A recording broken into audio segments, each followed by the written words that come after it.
This is Pet Life Radio. Let's talk pets.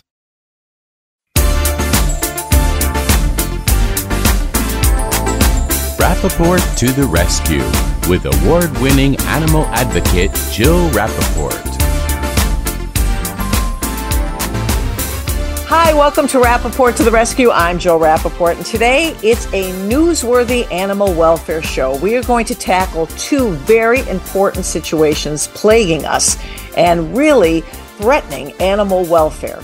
The first is the influx of all the shelter animals. The fact that I'm hearing that so many shelters are inundated, animals are being given up and returned in droves. People have gone back to work. The vet bills have come in, and all of a sudden, animals are being returned. And literally, it's so incredible to me because I became a recent foster. That is a new role for me, a foster parent. And in the fall, when I started my new mission as a foster mom, I had a standard poodle, young, very young, beautiful girl. She was 2 years old, and her brother that was a golden doodle. Now, there was a time you couldn't even find those dogs. We call them designer breeds. Forget it. I mean, the only good thing about the pandemic is that rescue and adoption were up, and even the underdogs were getting adopted. The seniors, the pits, the special needs. That was unbelievable. Well,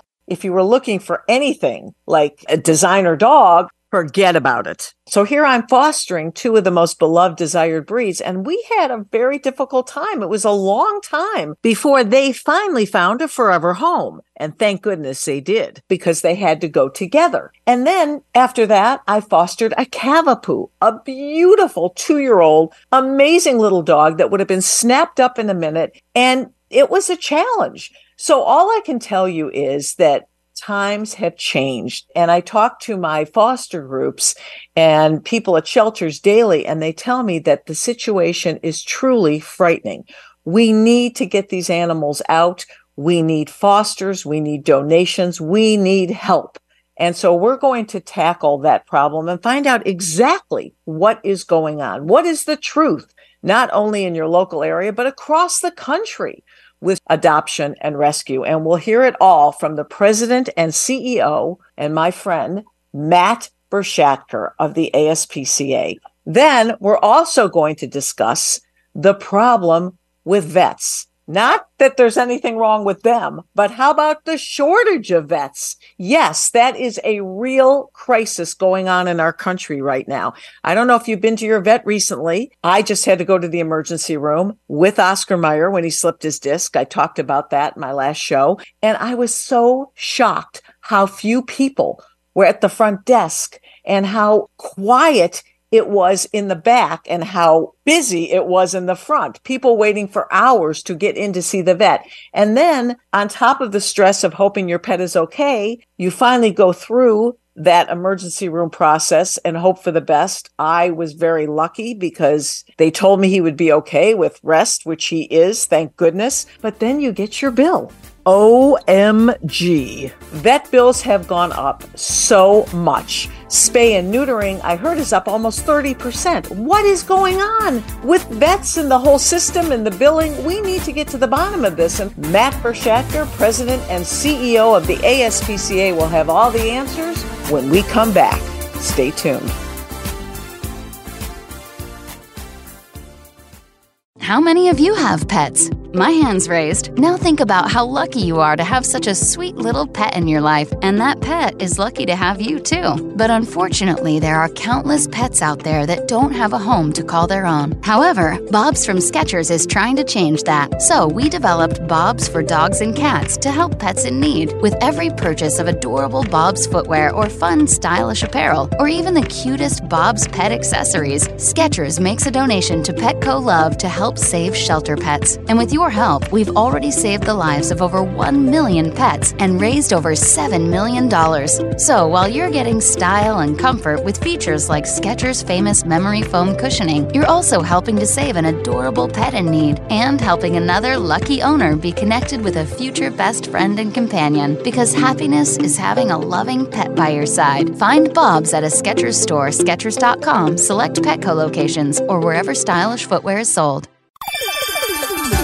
Let's Talk Pets on PetLifeRadio.com.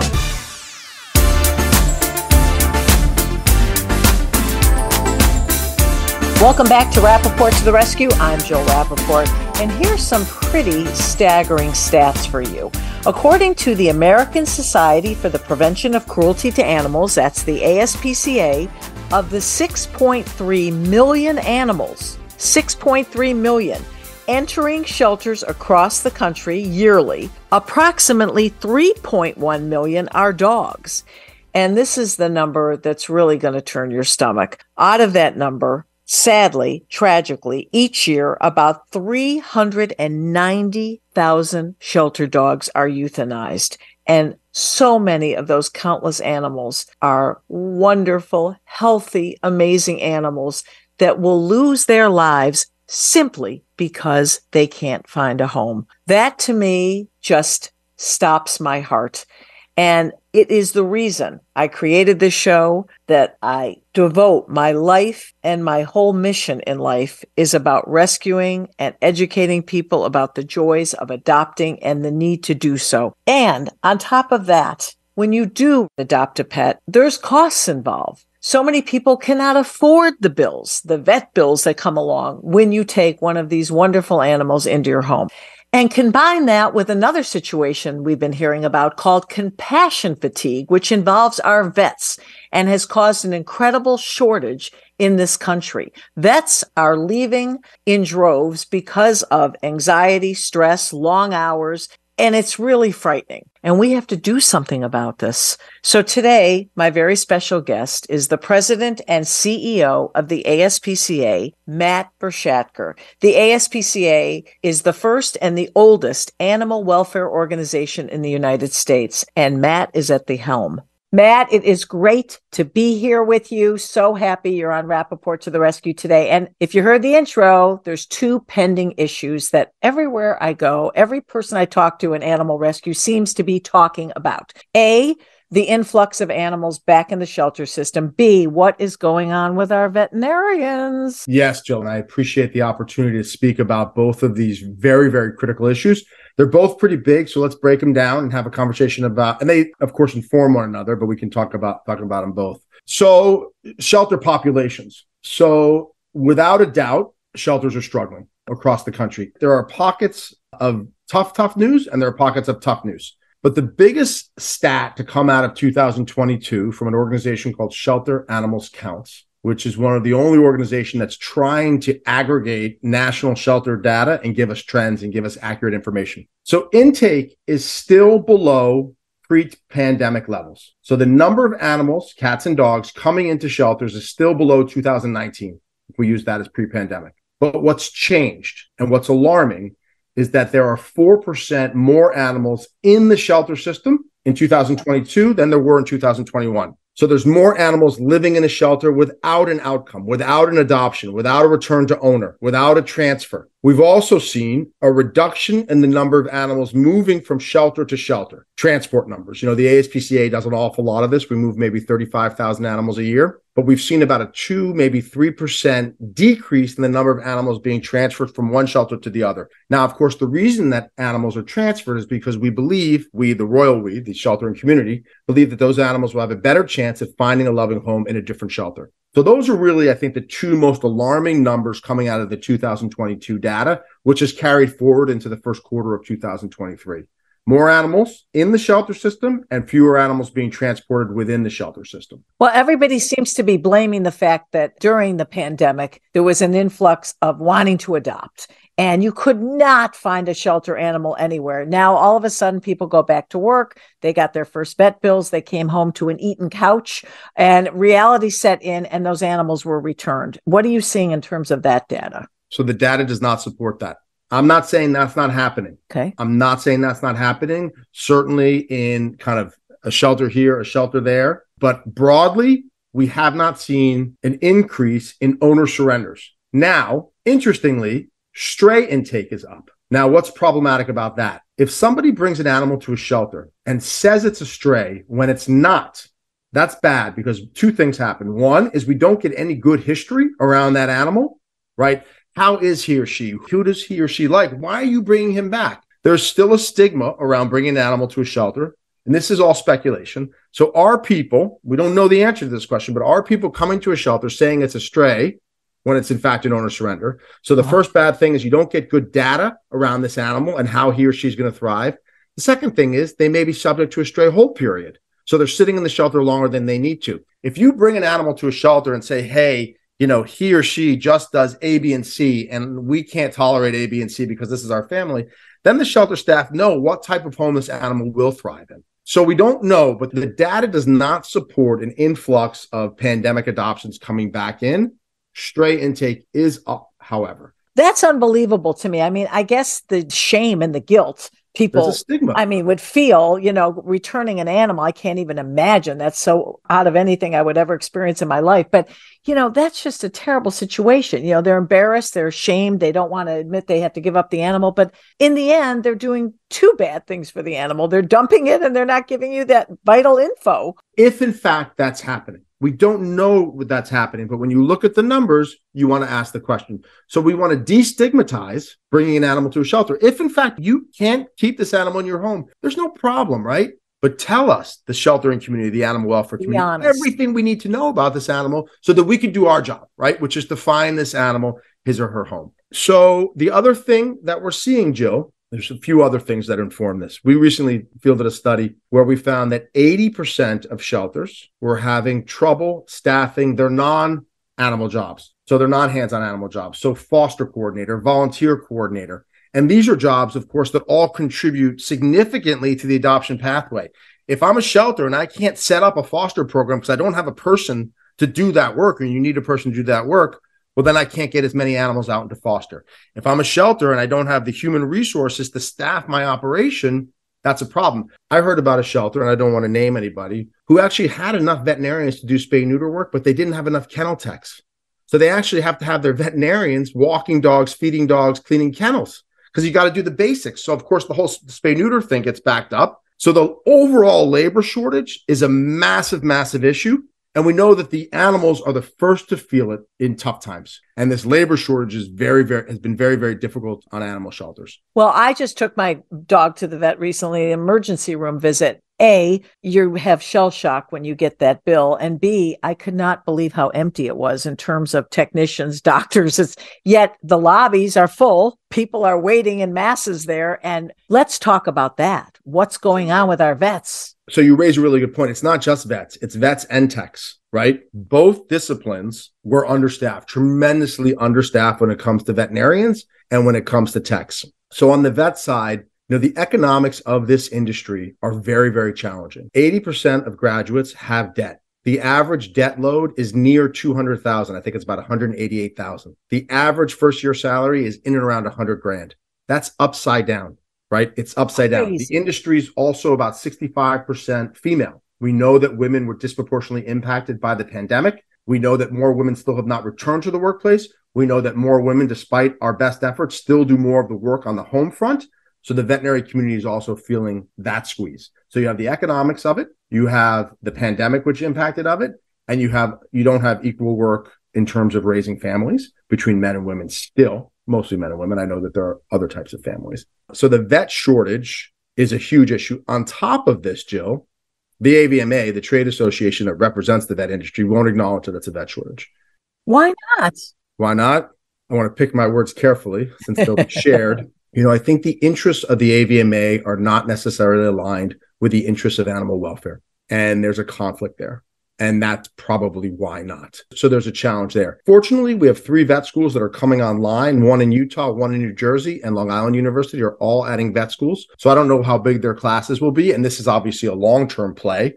Right. But if there are a few hundred each, we'll be able to add more vets to the pipeline. I do believe that the market dynamics will eventually fix this. We had to give massive salary increases to our veterinary staff. The ASPCA employs over 330 vets or veterinarians across the country. We recently changed all our salary bands around our medical staff so that we could be more competitive with the private sector. Now, importantly, we don't want to compete on salary alone, right? We want to be a competitive payer, but we want people who are mission aligned. We want people who want to change the world for animals. So we don't want to just compete with that specialty practice that's looking to generate as much money as possible. No judgment there. Well, I have a very good friend who's a vet, and I was talking to him the other night, and he said, Jill, I'm just burned out. He said, I guess I refer to it as compassion fatigue. Yeah. They are just exhausted. And because of that, he said it's taken the love and the passion away because he can't catch up. He can never get ahead, and he feels he's not doing a service to the animals because half the time he's so exhausted based on the hours and the overload. Yeah. Vets don't want to say no to people. They love animals just like we do. They want to help animals just as much as we do. And you're right, they are burnt out. The suicide rate is high. I think a recent study by the AVMA said that 30 or 40% of vets are looking to leave the industry. There's a young veterinarian at the ASPCA. She maybe is 30. She was our first shelter medicine resident.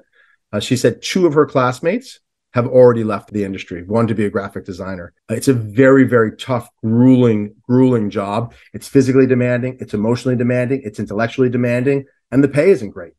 And what's amazing, it's so supposedly more difficult to get into vet school than med school. So they go through the process, they go through the education, they make it in. They're obviously pretty brilliant, and yet they're saying bye-bye.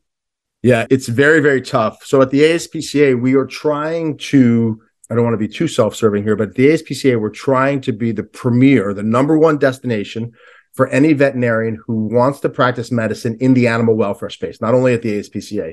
Right. So we offer externships, internships, fellowships. I mentioned the shelter medicine residency.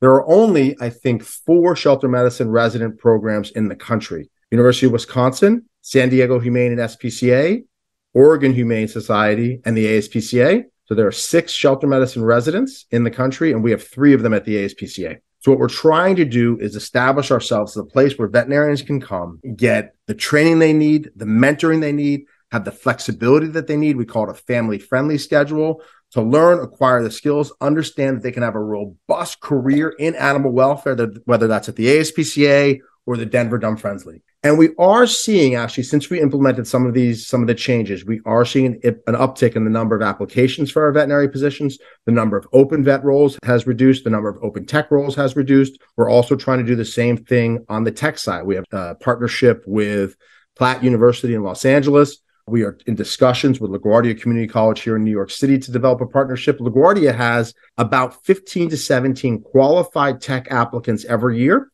and no place to take them. So what we're trying to do is, you may know that we bought some property in Long Island City where we're building a community veterinary clinic to provide free and low-cost services to the community. On the second floor, we're building a classroom where we'd have a partnership with LaGuardia where they can do their book learning on the second floor and their hands-on practical training on the first floor, and we can be part of pumping out more techs. But until that happens, what do Joe and Betty do in their local neighborhood when they can't get a vet appointment? And if they do, they can't afford to pay the bill. If they live in a community where we have services, they can come to us. The other thing the ASPCA is doing is all of our services are guided by the philosophy, do, learn, share. So we want to do the work. We want to provide the medical care. We want to learn from that, and then we want to share. So let me give you an example. So we recently completed a study on pyometris, right? Infected uterus that impacts intact animals. I had a dog that had that. Very frightening. They can die if you don't get the uterus out. Right. So it's basically a space surgery, right? So it doesn't need to be this massive emergency procedure. Right. Except in those rare instances like you experienced. So we recently did a study on this. And what we found is that this procedure can be done much, much more affordably, a few $100 rather than a few $1,000. We write that up, we present on it, we disseminate that throughout the field, trying to change. By doing that, we are trying, Jill, to change the way veterinary medicine is practiced, making it more accessible, making it more affordable. So if we can look at 5, 10, 15 different procedures that animals commonly suffer from, and develop as effective but much more affordable techniques for addressing those things, we can make care more accessible. So we're doing that with pyometras. We're doing that with block cats. We're looking at an inadequate nutrition study, which is more focused on some of our victims of cruelty. What about spay and neutering? I mean, spaying can be up to $1,300 now. So actually, and I don't have the details on this, but I think in the next 5 to 10 years, there's going to be some exciting developments on non-surgical sterilization. ACC&D has been working on that. The Alliance for Contraception in Cats and Dogs has been working on this for a long time. I think it's going to be a while till it's readily available. Some of the procedures that we have now that are non-surgical sterilization require you have to keep doing it over and over again. This is one and done, but this is 5-10 years away. Is it like the deer study when they inject the deer? That's a Gonacon, right? That's the Gonacon study. Right. I don't have the details. I just got a quick headline from one of my team members last week about this, but it's pretty exciting. But again, that's 5-10, maybe more years away. So you're right. Sterilizations are backed up. Our services are backed up. We're saying no to people all the time. We don't want to say no, again, because of staffing. I would also add, Jill, that where we live, New York is the most difficult place for us to hire veterinarians. We're fully staffed in Los Angeles. We're fully staffed in North Carolina, Ohio, Illinois, Florida. New York is tough because the cost of living here is tough. New York lost, 400,000 people during the pandemic. People left the city, didn't come back. So the vet shortage, I think, and the labor environment overall are the biggest threats to animal welfare achieving its goals. But I'll also say this, Joe. Keep in mind what I said when I started. We're still below pre-pandemic intake, right? We have more animals in shelters. We have more animals with behavior issues and more severe behavior issues. We have more animals with medical issues and a combination of both. But we are able to correct behaviors and medical conditions that 10, 15 years ago, we didn't have the time to do. We are still at a point in time in this movement's history. And I know this is hard for the shelters that are dealing with too many animals in the moment, because some of these shelters are definitely overwhelmed right now. I do think this is a moment in time and that we will normalize and we will get our staffing levels back to where they need to be. It's going to be a tough few years. And what is Goldman Sachs puts the likelihood of a recession at between 45 and 55%. So we really have to see how this year unfolds. And I empathize deeply with those shelters who are overwhelmed. And I know, Matt, the ASPCA not too long ago implemented what I think is the most important program where you take in only the underdogs now. You don't go after the puppies and the purebreds and the perfect dogs. What is it like at the ASPCA now? Because if everybody's trying, and giving up designer dogs, what's going on with the ones you have? So, actually, we are doing quite well, but we're very, very intentional about how we market our dogs, who we market our dogs to, and how we make those matches, right? Our return rates have stayed pretty level since we've gone to underdogs. Our euthanasia rate has gone up a little bit, and that's tough for people, but it's tough for everyone, actually. But at the same time, we know that these are dogs that 10, 15 years ago had no opportunity, and our placement rate is still very, very high. And, Joe, you're right. We are focused. Let me back up a little bit. The ASPCA in New York City operates in part of a larger animal welfare ecosystem, right? And our job in that ecosystem, as one of the most well-resourced, both financially and from a human capital perspective, our job is to take the most challenging cases and to leave the designer doodles, the small and fluffies, to the rescue community, right? Who don't have the resources, the capital resources, the infrastructure resources, the human resources that we have. So we're okay. We're actually quite excited and committed to some of the more challenging animals. And the New York City live release rate actually ticked up from 92 to 93% from 21 to 22. The rescue community in this city is tremendous. Their enthusiasm, their support, the vigor with which they do their work, we wouldn't be here without them. So we're okay. We're okay. We see, Jill, the worst of humanity at the ASPCA. We see animals who are victims of domestic violence. We see animals who are victims of dogfighting. We see animals who have suffered in hoarding environments. We see animals that are so skinny you can't believe they're alive. And the vast majority of them go on to be wonderful pets. Their resiliency, the enormous capacity that they have to heal and to forgive us is inspiring. And we learn from them. We learn forgiveness. We learn resiliency. We learn compassion and kindness. So we're excited to be engaged with this population of animals. And further, what we're doing here, again, do, learn, share. We're learning how to shelter, how to recover, how to market these animals, and we're sharing that with the field. Because again, while right now, this moment in time, this post-pandemic challenge that we're in because of the labor shortage, because of more animals in the shelter, because of the vet shortage, it's a moment in time. And in the future, the only animals that should be in animal shelters, there's three populations: victims of cruelty, animals that need temporary housing, and we do some of that, animals that are owned by people who are victims of domestic violence, animals whose owners are in transition. Right. And there'll always be a small population of animals that for legitimate reasons, their owners need to rehome them. And when we all get there as a country, and that's years away, but that's the vision, shelters will need help knowing how to house, recover, and place victims of cruelty and animals that aren't perfect, that are a bit more challenging. So we're excited that we're diving into that population now, learning from that population, documenting our learnings and sharing our learnings. There is a light at the end of this tunnel. And as long as we never lose sight of that, that's the most important thing. I think the hardest part in animal welfare is, for all of us, right, is stepping back and having some context and looking at things a little bit of a bigger picture, because we're so consumed by the animal that's in front of us that needs our help right now. But when you really step back, you understand the trajectory that this movement has been on for the last 20 years. We have marched forward at a pace that other issues, I think, are jealous of. We've watched our society entirely change its view towards homeless animals, where, and you say this a lot, it's a badge of honor. You meet people on the street. Oh, I rescued him. Oh, I rescued her. Oh, I got her here. People are proud to tell you. People want to participate in our movement, and we just have to give them the opportunity to do so. Well, Matt Bershadker, as you said in the beginning of the show before we were actually rolling, you have the best job in the world. I do. President and CEO of the ASPCA, truly making a difference. Thank you so much for your time, for your insight. It's great information for our listeners. And thank you so much for tuning in today to Rappaport to the Rescue.